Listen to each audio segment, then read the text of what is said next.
This is Carol from the Society of Thoracic Surgeons. This is the new Data Managers webinar. We have Melinda Offer with us today who will be doing the presentation. You can see her on screen. Hi everybody. Hi, Melinda. I am going to start. So my name is Carolyn, and for those of you who don't know me, I am the senior clinical manager for the databases at STS. My background is in cardiac nursing and quality improvement. And I'm going to hand this over to Melinda in just 1 second. But before we start doing that, we do have a pretty good group. We have about 350 or so folks on this webinar. And I'll do this poll again when we have the user group call. I think it's next week. We'll have this, or the user group calls in 2 weeks. I'll redo this poll just to get everybody's opinion. Our version 4.20 is due to go live July 1st, which is a very short time away. We are currently up to the aorta section. We'll start on the aorta section with our next webinar for the upgrade. I want to make sure that we get everybody the information out however you want me to get it out. The options is that the rest of the remaining webinars that we have for July, which is I think 2 of them, the user group call and the upgrade call, and then maybe the monthly webinar for July, that we focus on the upgrade and get through the remaining parts of the section. And if anybody else can't hear, I don't know if you can hear me well or not. Melinda, am I coming through okay? Yes, I hear you loud and clear. If you're having a hard time hearing, yeah, Carol, you come. Thank you. Thanks. You may need to reconnect. Either call in or reconnect your headphones. We'd really like to get you the information out, and for the version 4.12, so you're comfortable with go live, but we also want to make sure that we use your time wisely and provide education on things that you would like to know. So I opened up a poll regarding the webinars for July and probably the first part of August. I think it will take about 2 or 3 more webinars to get through the remainder. So I just want to gather your thoughts on if you want these next webinars to focus just on the upgrade, or should we just continue as planned? So take a few seconds there to answer. I think we have about 400 people on this call, which is a great turnout. And the votes are still coming in, so I'm just going to leave it open for a short time here as we get going. I am going to hand it over. Well, the poll is still running. I think we're pretty good. It's close, but I think we're going to focus the webinars. I'll run this poll at the beginning of the user group call, and we'll have to kind of fly by the seat of our pants on that call with how people vote. But right now it's looking like we'll probably focus the remainder of the webinars on the version 4.20. I'm going to end the poll and share the results so you all can see it. And it says end, let's see, and I'm going to share it. So you should be able to see this now in your menu bar for the Zoom meetings. In the black bar, there should be a poll button. You can pull up the results there. And I'll leave that up for the remainder of the call. I am now going to hand it over to Melinda, where STS is really excited to offer these new data manager webinars and to everybody. And I'm thankful for Melinda, Melinda is our consultant. She handles the FAQ mailbox. She's been around the database for quite a while. And I'm just grateful that she's put this together and is willing to work with us on this and offer this education to new data managers and to those who need a quick refresher on the database. So Melinda, I'm handing it over to you. Okay, thank you, Carol. Thank you very much. So I just wanted you guys to see my face. For those of you who don't know who I am, I'm going to probably stop the video here before long so I don't embarrass myself in an hour and a half. But I want to welcome everybody here, and we're going to be talking about new data managers. So learning objectives for this class, and we broke it down into 2 sessions. For this session, we are going to identify STS educational resources and understand how to read the data and software specifications. So who is the STS data manager? Obviously, you have to be very self-motivated. You have to be almost compulsive with attention to detail. You've got to be committed, flexible, you have to have computer skills. But I tell you, what I've discovered is there's lots of different types of data managers. There's clinical versus non-clinical. There's quality management people doing this. There's medical records people. So there's a wide range of people doing this type of work these days. And so I think it's important to let everybody know that the resources that the STS has available for you, and that we're going to focus this webinar mainly on the resources and how to find the resources and how to read the resources. So why are you important? Well, as we all know, you've heard the saying, garbage in, garbage out. So you're important so that you can maintain the integrity to the data, the quality and the integrity. That's why it's important to have a data manager. Because if you're just putting stuff willy-nilly into the database, like the old saying, garbage in, garbage out, garbage out. So that's why it's so important to have you. So let the games begin. And I like this little picture here. Can't Congress see that we have this data collection stuff under control? Sometimes I feel like my office looks that way. However, I want to start this session off with a story about me as a new data manager, because I want you to understand that I too was a new data manager. And it's been a long time, but I clearly remember I got hired, and I had been basically an open heart nurse, congenitals and adults, for many years. And I went to this quality department, and they said, "Oh, great, you have open heart experience. You can be our data manager for the adult cardiac database." And they showed me a stack of data collection forms on the floor.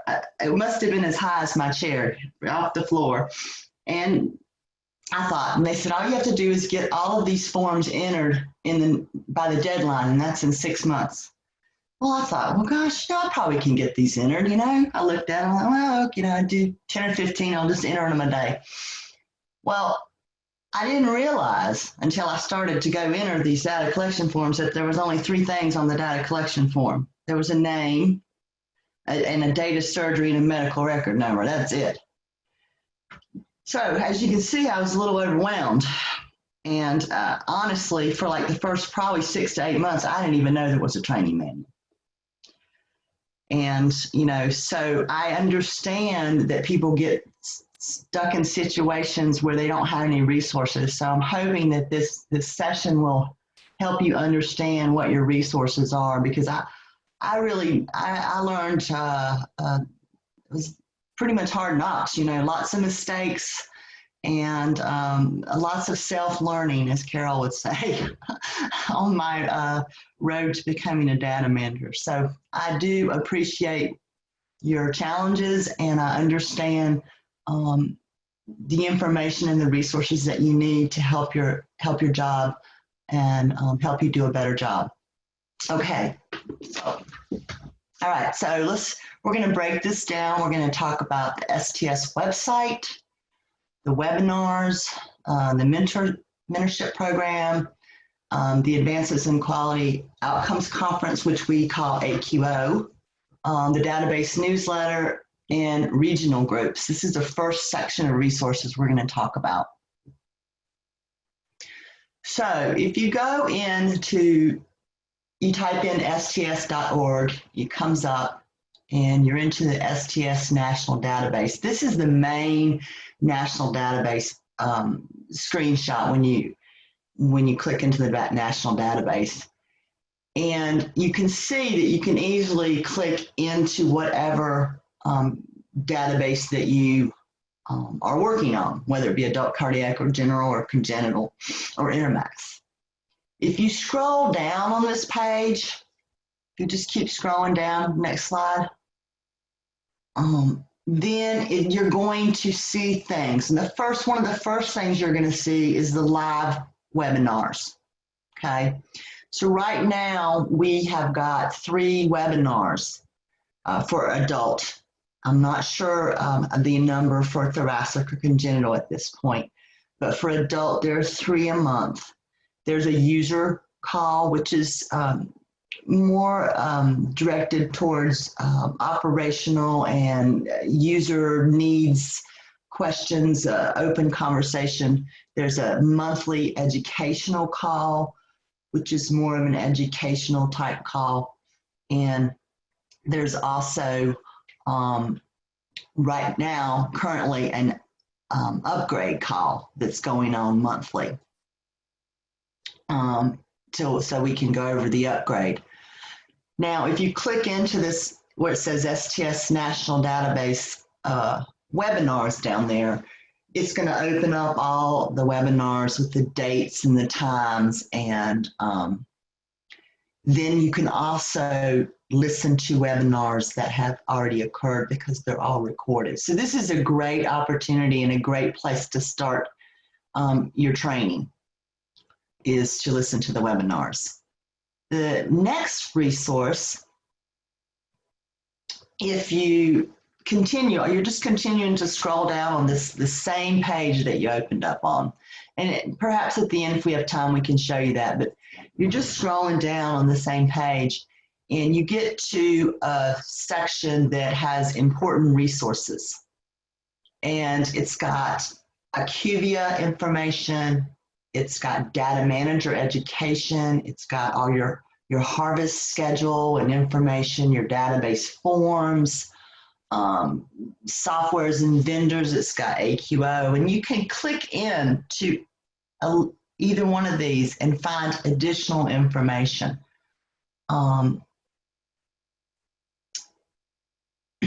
Next slide, please.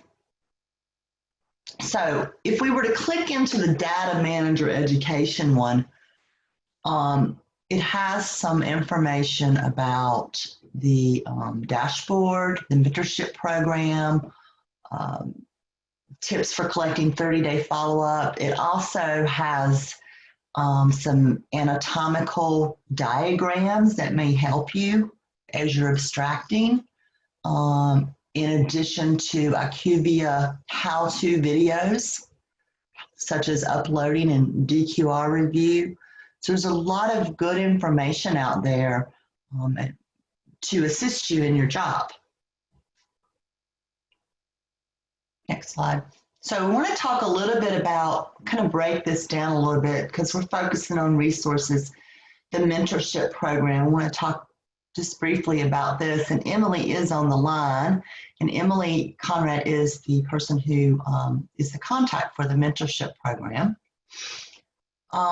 What the goal of the mentorship program is to assign experienced mentors with new database managers, and to help them along the transition in their role. Unfortunately, as Emily shared with me, we really need to have more mentors. So if anybody on this phone call, because there's 440 of you, would like to be a mentor, please reach out to Emily. There's contact information right here on the screen. If you want to be a mentee, again, reach out, and what we'll do is we'll put you in a queue, and we try to assign a mentor to you as soon as we have one available. I think that it's been a fairly successful program up to this point. Okay. Next slide. So, advances in quality and outcomes, a data manager meeting. We affectionately call this AQO. It is a yearly meeting that we have every year, late September, early October. It's all for the data managers. We have an adult day, a congenital day, a thoracic day, an intermats day. So it's focused on the data manager and educational needs for the data managers. It's a great opportunity for networking and for learning. Next slide, please. Unfortunately, with the COVID, AQO is going virtual this year, and I'm really bummed because I really wanted to go to really wanted to go to Providence, Rhode Island. So it's going to be the same dates as originally planned. It's going to be September the 30th through October the 2nd. Each database is going to have a dedicated time for live sessions. There's going to be some pre-recorded sessions. There's going to be e-posters, Q&A. We're still kind of working out all the details, and Emily's extremely involved in that coordination of that also. But it is going virtual this year. However, next year plans for Denver. So it's a great opportunity to increase your knowledge of the database. Okay, so another resource that I'm not sure a lot of people know about this, but it's called the Database Newsletter. It comes out, let me see, I don't want to misquote, 6 times a year. That's what I thought, but I didn't want to misquote it. It's sent via email, but you can also click into it and read it right from the STS website. It's one of the line items once you get into the resources. And it's a nice little update, educational, kind of what's going on, new things that are coming out, newsletter. Okay. Regional groups, I want to mention regional groups as a great resource. There's also a link in the main page that we talked about that has a link for the regional groups. Well, regional groups are groups of data managers in a specific region that provide monthly education or yearly meetings. I think that it's some regional groups are extremely active and others aren't as active. Some do monthly webinars, some have quarterly conferences or yearly conferences. So it just depends on what's happening in your region. But if you click into that link on the STS website, you'll be able to find out who the contact person is in your region so that you can hook up with a regional group and get some, have some support that way. It's a great way to I think have support if you had a question. A lot of regional groups have like an email chain that they'll send out a question and then have people just answer it from the group. Okay. So now we're going to talk about the FAQ mailbox. This is, and it's on that same front page. You go into it, you scroll down, and it'll say ask a question. Yeah, ask a question. So this is the FAQ mailbox. And when you get into there, I'm going to talk mainly about the adult cardiac one because that's the one I manage. But there is thoracic and congenital also answers questions. I just don't know all the details, so I'll specifically talk about adult cardiac. So here's the form. You click in, here's the form. Now I'm going to talk about filling this form out. And because I know that people look at this and are like, oh, do I really need to fit all this information in?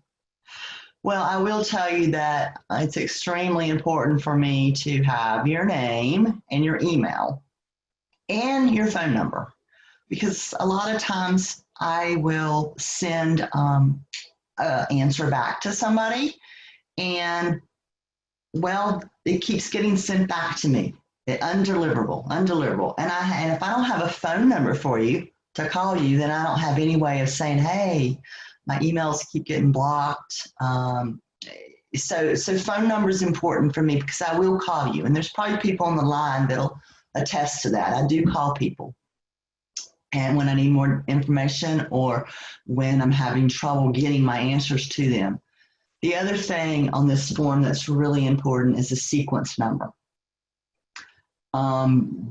Because or because sometimes I read your question, but I'm not really sure what you're asking me or what sequence number this is in reference to. So if you give me a correct sequence number, it does help me to understand exactly what you're asking.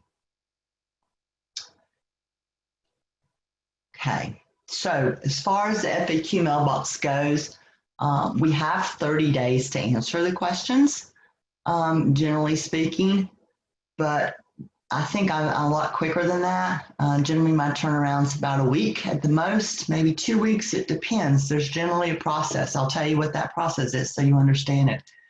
The questions come into the mailbox. I read the questions. If I can answer them, I answer them, and you get a fairly quick answer.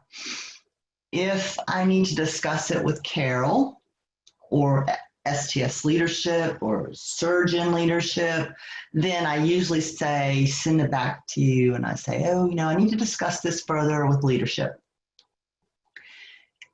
And that process could take, a week. It could take 2 weeks. So most questions get answered very quickly. There may be some that require additional input, especially if it requires surgeon input, that might take longer. But I do try to keep you posted and updated on, where you're at in the queue, so you don't feel like I've just forgotten about you completely. Okay, so Carol, thank you. So we're going to now start talking about some other resources that are in the database. And I bring this slide up because you can go into your specific registry and click into it. And what we're going to do is we're going to click into the adult registry. Carol, just next slide. Okay, if you click into the adult registry, you're going to see data collection right there, and it's going to say access data collection resources. Next slide, please.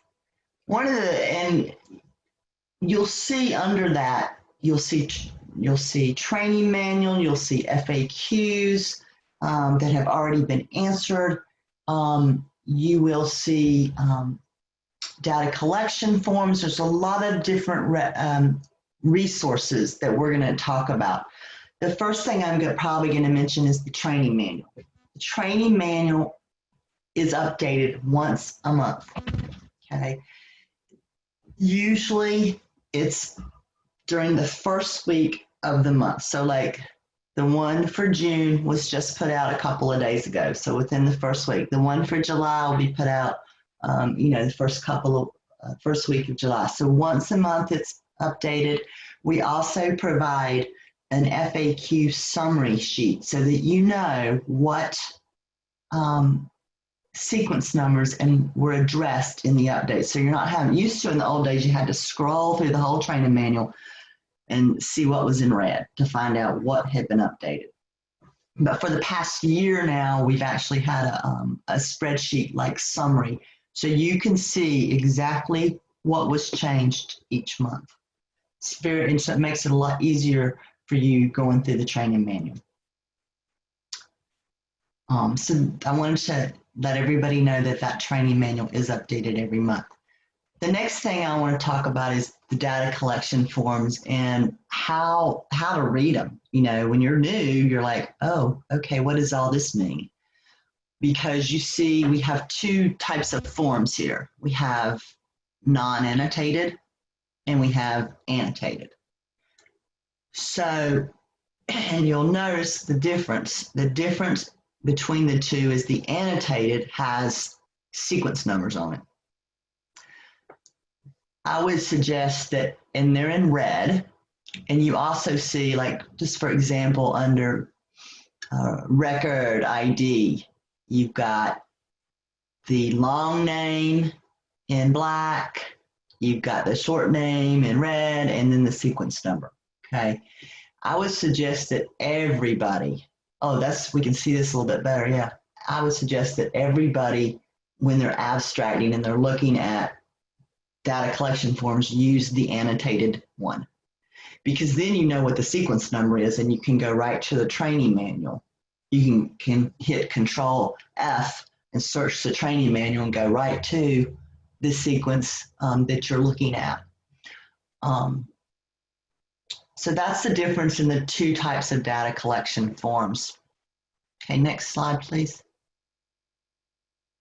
And here's what it looks like. Sorry, I forgot. I should have put this slide, I guess. It may have been out of order. I thought it was in there, but then I didn't see it. So this is what it looks like. Version 2.9, you got your training manual, your FAQ summary, your data collection forms down there, okay? Now, we're going to talk a little bit more about the training manual and the data collection, sort of like I mentioned before. So for hospital name that's highlighted, that the one in black is the long name. The one in red is the short name. And then followed by the sequence number. So in your training manual, you'll see the same thing, the sequence number, and then you'll see the hospital name and the short name and the definition. Now, the important thing to remember is that for most sequence numbers, there's an intent clarification that comes right after this definition.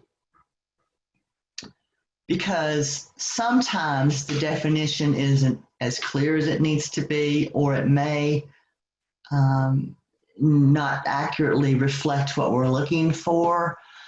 And we really don't have the ability to correct the definition once it's out.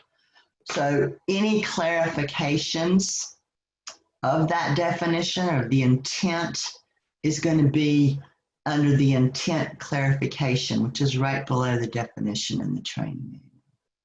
So do take the time to read the intent clarification. That's also where we will add FAQs monthly, would be under that section, so that you can better understand what the actual intent is of the sequence of the field that you're looking at.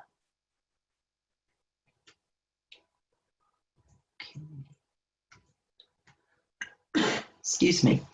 So there are also additional resources, which honestly, I imagine some of you don't know about these and some of you do. I think, again, I didn't even know there was a training manual for about 6 months, let alone a data specification or a software specification. So what we're going to talk about for the remainder of this is we're going to talk about the data specs and how to read them. We're going to talk about the software specs and some of the really good information that's in the software specs.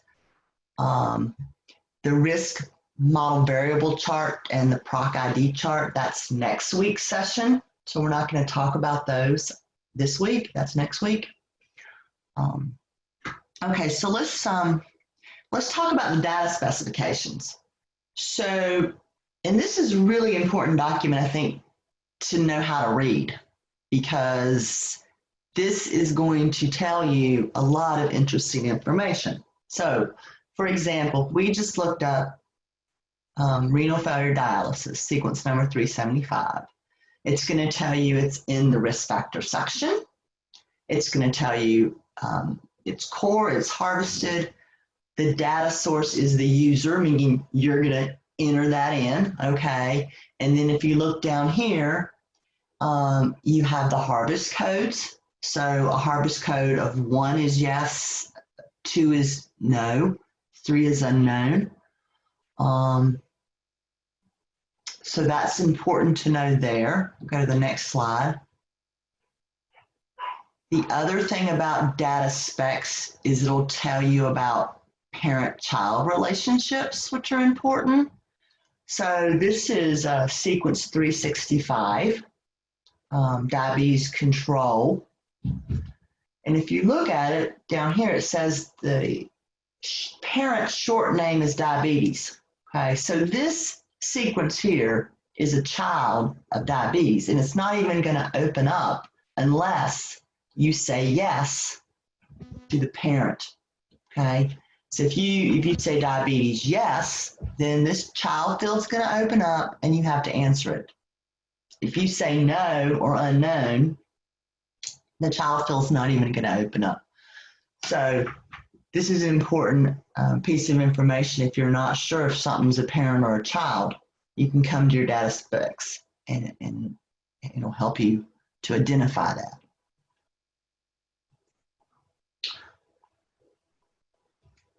Okay, the other important, really important thing we want to talk about data specs is these high values, these low values, and the range values. So this is, for example, we're looking at height, sequence number 330. So this is, when we're looking at these ranges down here, and this is in centimeters, right? So we're going to say that the usual range, the database is saying the usual range is 122 to 213. Okay, so that's sort of normal. Those are the normal. When it says usual, it's kind of like the average or the normal ranges. And then over here to the other side, it has low value and high value.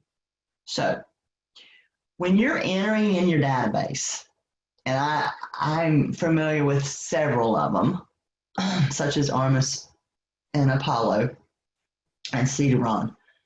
When you're entering into that, and let's say the patient's height was 215 centimeters. So you put it in and you'll get this little pop-up message and it'll say, are you sure that's outside the usual range? Okay, that's because it's outside the usual range. It's just a flag for you to check it and make sure you entered it right. You hit the right buttons when you're keying it in. And if it is, you just say yes. Okay, yes, and you move on. Now, on the other hand, we have high and low values over here. So if you had a patient that had was 260 centimeters high, which is really, really tall, okay, and you enter that in, the database is going to say, you can't enter that in, that's illegal. It's going to say, it's either going to call it an illegal value or an invalid value or one of those, you're not going to be able to enter that in. So in that situation, you enter the highest you can, which would be 251. Because these are when the database was set up, these are the max low, max high, and you can't enter anything outside this low and this high range. So that's really important to know where to find this, and it's in your data specifications.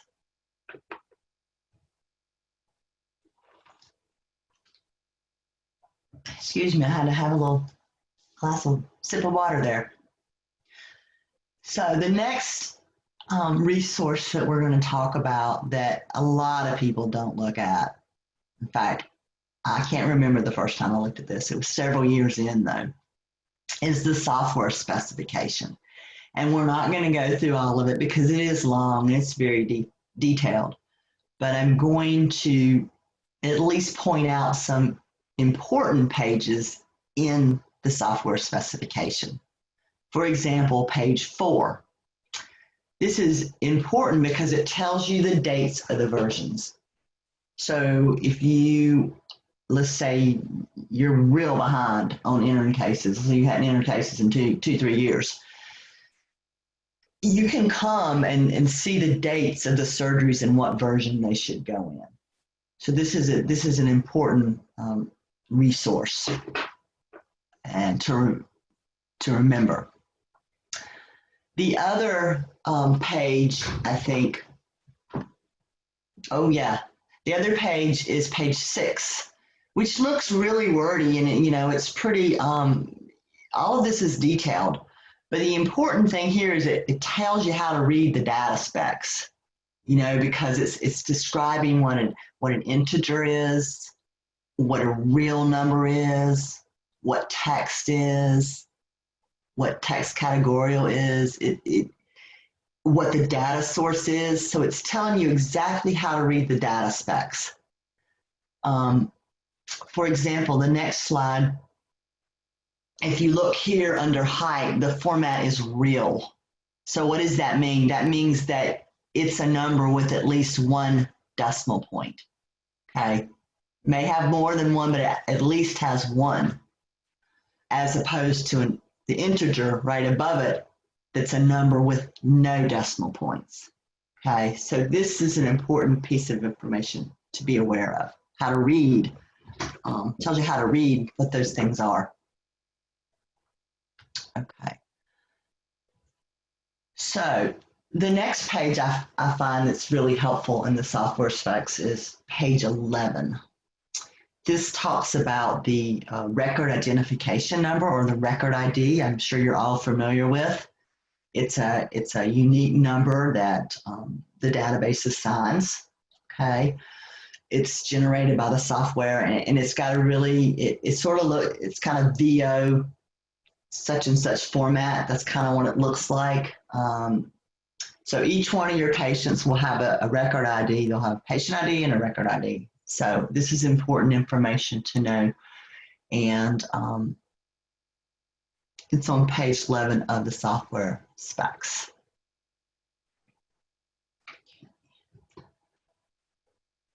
All right, page 14.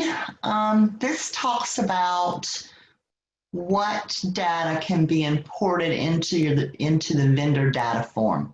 Okay, so it's giving you lists of things that can be imported. Commonly, ADT is one.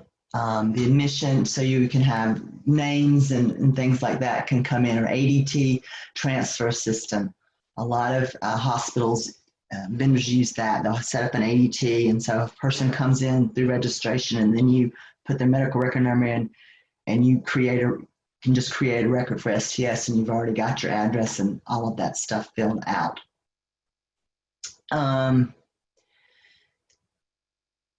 It also, and you'll notice that the amount of information that you can import in is limited. And the reason we can't import more data is because of the importance of the data managers having their eyes on this data, the limitations of informatics, especially on writing correct codes,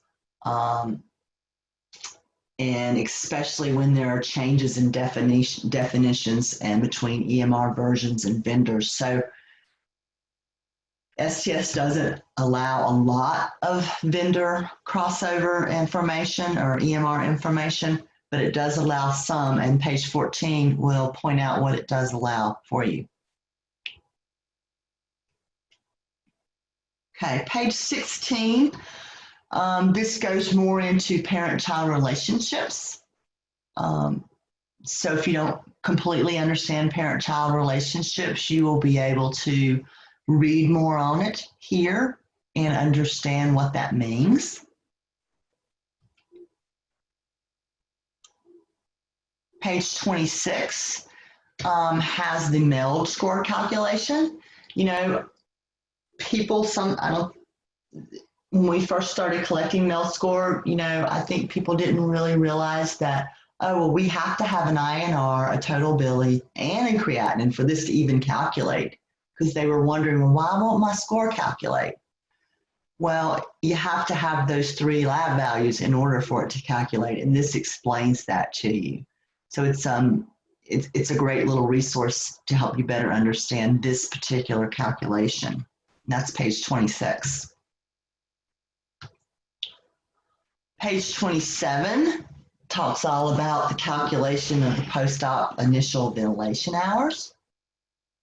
And it even points out, so like if your OR exit date or extubation time are missing, then your vent hours are going to be missing. So it's giving you the calculation so that you can work through this and understand how it's calculated. It's a great resource, page 27. Page 29 talks about the field short name and sequence number by data version. So for example, antibiotic discontinuation, and you can see in 2.61 it was sequence 1347, but in 2.9 it's sequence 2290. okay? So it's giving you the crossover and what it used to be in different versions. Okay, additional resources found under your adult cardiac or your congenital or your thoracic cardiac tab. Surgeon worksheets, they all are in Word versions, so you guys can manipulate these and custom them for your sites. In fact, I think most sites do that. There's also a congenital diagnosis and procedure list to help you to identify what a congenital procedure is. There's a PROC ID, which we're going to talk about next week. A risk model we're going to talk about next week. You can go ahead and skip on. I see I'm running out of time. So again, there's all the surgeon worksheets right there for you. And I know everybody's wanting to know when the new ones are coming out for the new version. And I am going to start working on them. I just got the training manual done. So hopefully within the next 2 weeks, God willing, it'll come out. This is sort of what the congenital diagnosis and procedure list looks like, just to give you idea of what is considered a congenital procedure. Okay. So now we're going to have some time for question and answer, and we'll try to answer as many questions as possible. And thank you all for attending. And I hope that you found this beneficial. Thank you, Melinda. Thank you so much. This is Carol. I'm just going to do a quick run through of the live website because there's a few questions in the Q&A about where these can be found, where those documents can be found. And so this is the sts.org website. When you click on sts.org, this will be your home page. And then you would go to Registries and Research, which is the fourth blue tab at the top, and STS National Database. If you just click on Registries and Research, it will take you to this page, and then again, just click on STS National Database and you'll get to this same page. Quick tabs are up here at the top for adult cardiac. Click here, or you can select it over here. This is also the page where you would scroll down to find the live webinars, ask the clinical question form. This isn't a general location because this form is used for all of the databases. So it's on the STS National Database homepage. And then the some educational material is here that's generalized for all of the databases. If you click on adult cardiac, it will take you to our home page, and then access data collection resources. And here are the different versions. For version 2.9, these forms where we were just looking at the data specifications and the software specifications, they're listed here under additional resources for version 2.9. I believe at the beginning of the training manual, we also link right to that, but maybe we can put links in the beginning of the training manual to the data specs and software specifications. Maybe that will be also a way to help sites with that. So I just wanted to show everybody where Melinda was found those at. I know she showed some slides, but I think it's helpful to see on the live website too. All right, Melinda, are you ready to answer some questions? Yes. Okay. So, well, the first comment that came in is about the 4.2 data collection form that has multicolored highlights with the yellow, green, and blue. If you would like to email me, Leanne, if you could put my email in the chat box for everybody. Whoever would like that form, please email me. But I'm not posting it because it's not accurate because the last changes were made in November, and we've made other changes since that time. So it's a rough estimate of things that were deleted and changed. But if you want the true form, I would go to the version 4.2 here and look at the highlighted, annotated, and non-annotated forms. And Kelly says that she requested a mentor 2 years ago. She received one for Intermax, but never received one for adult cardiac. And we've matched as many people as we can possible, but we're still working on getting more mentees, more mentors in, and we'll have to just keep advertising and asking your colleagues to please help with volunteering for that. I apologize that it's taken so long, but we're here for you, Kelly. If you need help, please reach out to us. All right, next question. Are there CEUs? And this question was sent in during the AQO presentation, and we do offer CEUs for AQO. That's one of the reasons why we have to charge for it. It will be a much lower cost than it will from previous years, but there's still will be a small cost applied to the meeting, and CEUs will be offered. And I think that answered the next two questions here. And then this meeting is an hour long, but it will be recorded and posted on the website back here at the STS National Database page under Live Webinars. View Webinars, where it has a listing of all the webinars that are coming up for adult cardiac, quite a few. And then the past ACSD webinars, we have our own YouTube playlist that you can, I think you can subscribe to this and see when new ones get posted. Next question, what if our regional group isn't very active? I have tried to get meetings together without success. Can I join another regional group to get in more activity? Melinda, I'll let you take that one. Well, you know, I'm on the Northwest group, and we have lots of people that aren't in the Northwest that are on our regional group. So feel free, you can give me your information, send it into the FAQ mailbox, and I'll happy to connect you over there. But certainly, if you can hook up with another regional group, I'm sure that they would welcome you in. Yeah, and maybe we can ask Leanne. Leanne, for those of you who don't know, I have all of the databases, and my focus is on adult cardiac, and then I also handle the TBT side of the STS side of the TBT registry.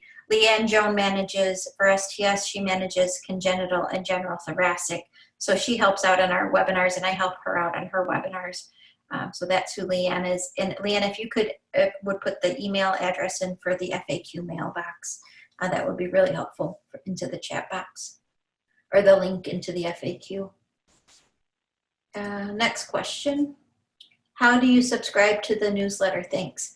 So the newsletter is sent out to all primary and backup data contacts. If you're listed in one of those roles, you should be receiving the newsletter. However, some sites we have noticed issues with blocking our emails coming in. We've asked sites to whitelist sts.org. Still, for some reason, that doesn't work. So we will take your personal email and add it on to your account as a secondary email, and we'll pass that along so the newsletters would then come to your personal account. Another step, which is a more manual process, would be to underneath on the STS National Database page. Let's see if I get it here. It's STS National Database News, and then it's working. And then the versions are posted here. The current issue is on top, and then the previous issues are posted here under the drop downs. If you'd like to send in your email address to be added, if you're not receiving these emails, and you should, I'll put, it's stsdb@sts.org, and you would just ask to add in your a secondary email, which would be usually a personal email address that we can include. Next question. Thank you for doing these sessions. It is greatly appreciated. Taking suggestions. Can we do some sessions on echo, mazes, aortic procedures? Yeah, I think that's a great idea, and we will focus some of our educational webinars, which will be the ones that are the first of the month. After we get through the version upgrade, we will focus some of the educational webinars on these issues. We also will focus heavy on these issues at AQO. So I highly recommend that if you're able to attend the virtual AQO this year, to please do so. I think that it'll be really helpful, especially these topics are all going to be covered. Where do you get a sequence number from? I think you answered this after this was posted, Melinda, but did you want to talk any further on that? I'm not sure if I understand the question. Where do you get a sequence number from? Yeah. Are they talking about the annotated form, maybe? Might be the annotated form. I can pull it up here real quick. So this is version 2.9, and then it would be the annotated form. The annotated form will show you the short name and the sequence number in red here. The sequence number is the one in parentheses. Yes. Thank you. One of my hospitals was wondering why a BNP value is collected pre-procedure. Is this evidence-based practice or help with risk adjustment? What was the history behind including this value? Thank you. The reason it's not included in the risk models that I saw, I went and checked real quick when I was reading these questions ahead of time. I don't believe it's one of the risk model variables that we collect or that we use and calculate risk model risk adjustment, but there is a connection between BNPs and infarctions, or BNPs and cardiac. Heart failure. Yeah, heart failure. Thank you.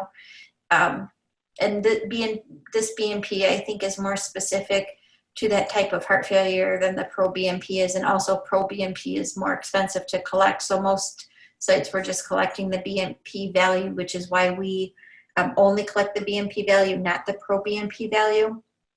It is not included in risk adjustment yet, but it's something that they will look at to see if we have enough data on it to include it in future models. And then I see Leanne put the email address to the FAQ mailbox in the chat box. Thanks, Leanne. And then next question, do we have further information regarding AQO registration fees and abstraction submission deadlines? So the registration fees and abstraction submission deadlines have not been finalized yet, but they should be within the next few weeks, and we will get that information out as soon as possible. To learn more about AQO, we under the Registries and Research and STS National Database, if you scroll down to the important resources again, you'll see the Advances in Quality and Outcomes of Data Managers meeting. And you'll be able to, I guess we don't have the 2021 up here yet, but it would be posted here. Go to live courses. Yeah. Oh, thanks, Emily. That's Emily Conrad. Thanks, Emily. So I guess under live courses, under meetings, sorry about that, everybody. Meetings and live courses, and then advances in quality and outcomes. And this is where the information will be updated. We'll also send out emails with further information as soon as we're able to. Okay, Melinda, this one's for you. Please clarify when we are able to apply information changes from the training manual. That is, do changes go into effect, changes effective in May begin to apply to cases with the May surgery date? Right, and we have a, yeah, that is correct. So if you're working, like the training manual was updated May 2019, and you're going to be doing cases that have surgery dates of May 2019, you're going to use the May updates in the training manual for those surgeries. Great, thank you. And sometimes, very infrequently, do we put out an update in the training manual that say it might come out in May, but it actually might impact cases going back to January or cases going back to the beginning of the version. We would definitely clarify that. If it's not clarified in the training manual when that update is to start, then it starts the month that it was published in the training manual. We had one of those changes, I think, happen after the beginning of version 2.9. And it actually, we didn't get it in the training manual until October. The version went live in July. We didn't get it in the training manual until October. And we really try hard not to do that, but it was an unfortunate circumstance that it was identified as an issue and sites had to go back.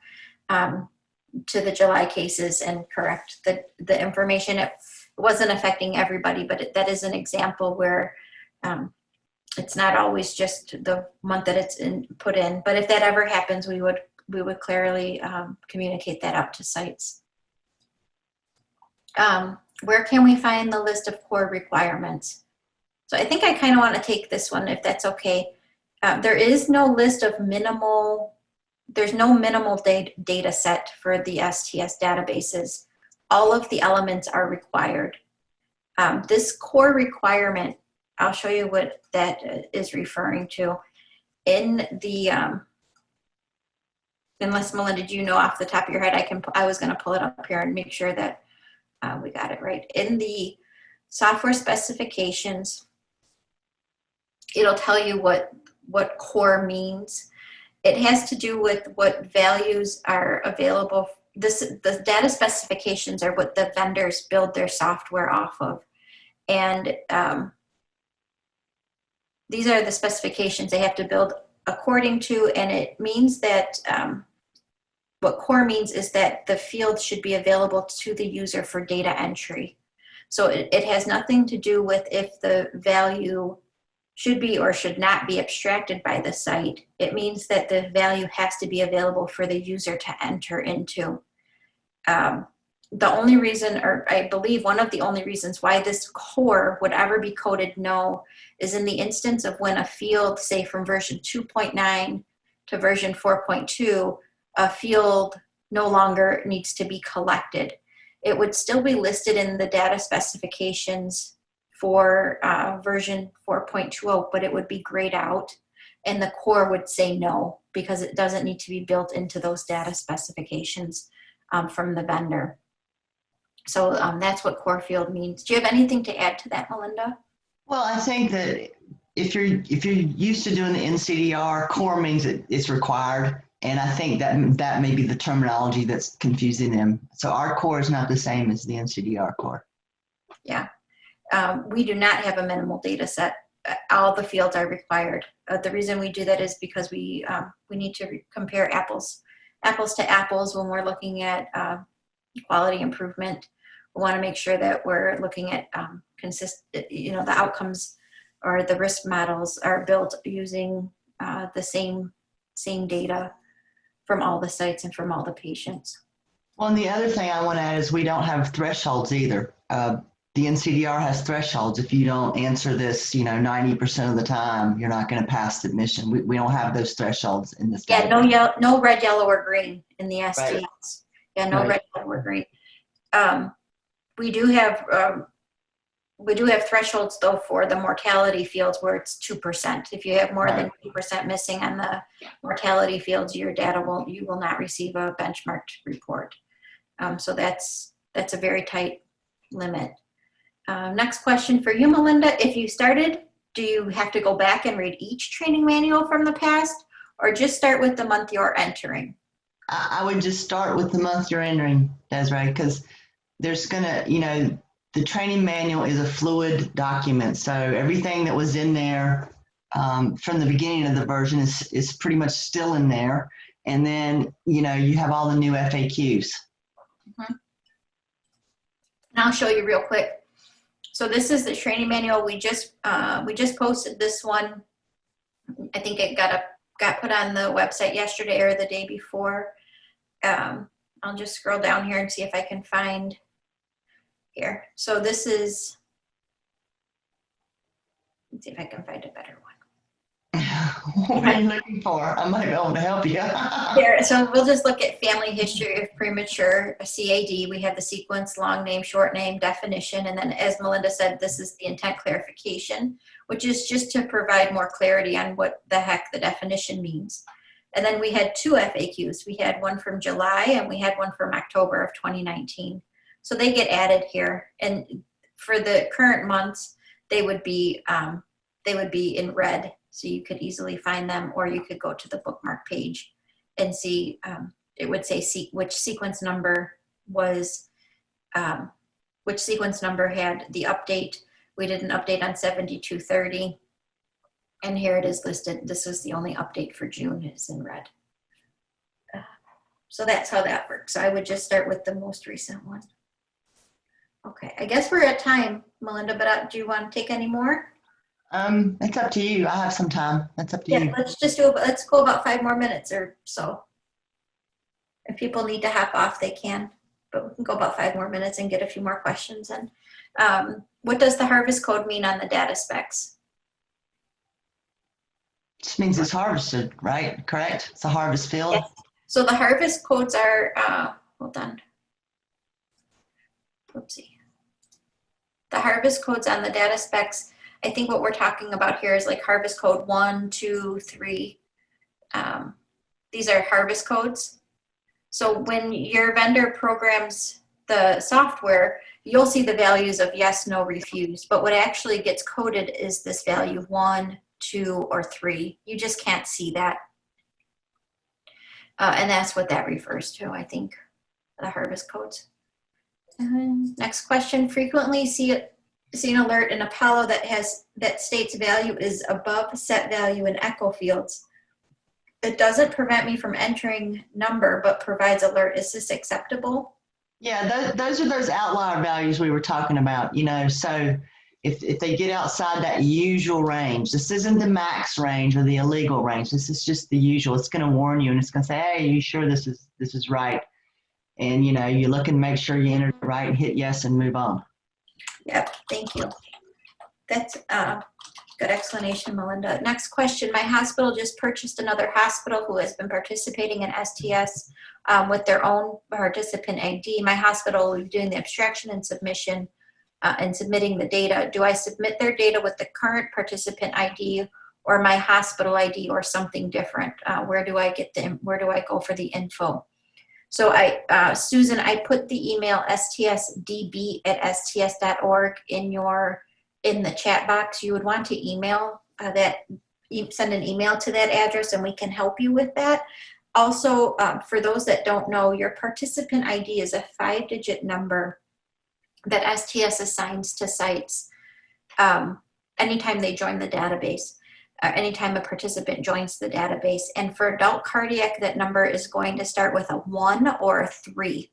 That's how we identify your site. So if you're looking for that participant ID number, that's what it's going to look like, either a 1 or a 3, and it has 5 digits in it.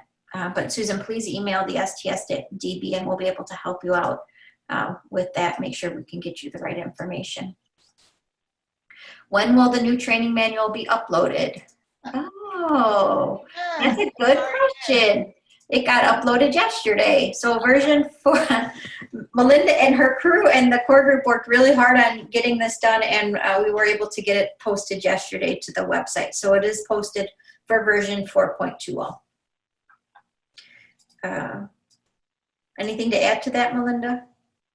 I'm just so glad it's done. Will you be covering risk scores and how to read them? Next week. Great, thank you. When there is a version change, do you recommend new FAQs for sequence numbers if something isn't carried over from previous, or are we required to go back to the previous version too? I'm going to tell you, you're not supposed to go back to the other versions, and I have tried to incorporate all pertinent FAQs into the new training manual that were in the current training manual. Yeah, and I'll just show you here, Melinda's pretty clear on it, that I do not refer to old manuals or other definitions. It's always said that. It's actually always said that, but I know in the past there's been some trouble with things not getting carried over. I tried really, really hard to get everything carried over that was pertinent to the new version. Yeah, and I think you did a great job with it. It looked good to me. Let's see. Robin's asking, can you show the slide prior to the software spec slide number 26? Data specs? Is that what she's talking about? Maybe this one. I don't know. I'll leave that up for a second. It would be. But we'll post these. We'll post these. These get posted in PDF format, and we'll post the recording along with it. Okay. Okay, I think maybe this will be the last question here. The slide Melinda showed for other resources showed that there is no longer a VAD resource. The user group call had a slide showing a list of VADs with a few highlighted devices that could be either temporary or permanent. Will this be a provided resource? This is actually included in the new training manual. It's in the training manual now. We used to have a separate list somewhere else. Yeah, I can't search this for some reason. Let's see here. But now it's in the training manual. Yeah, so it's listed here in the new training manual, inserted here. The ones in yellow are ones that can go either way as short-term or long-term. Oftentimes they're short-term VADs. Okay, are we good, Melinda? I just want to ask her one more about the archive. Is there a monthly FAQs? They're all there. Scroll down to 2.9, and you can see that there's a whole binder. See, for a whole year we have them.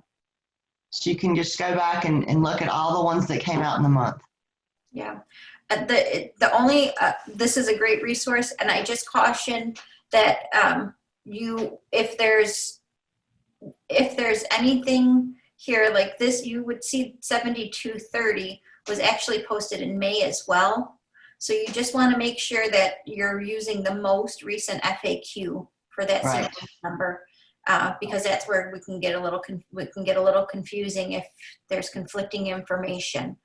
So just use the most recent sequence number. You can search this document by doing Control F, and then I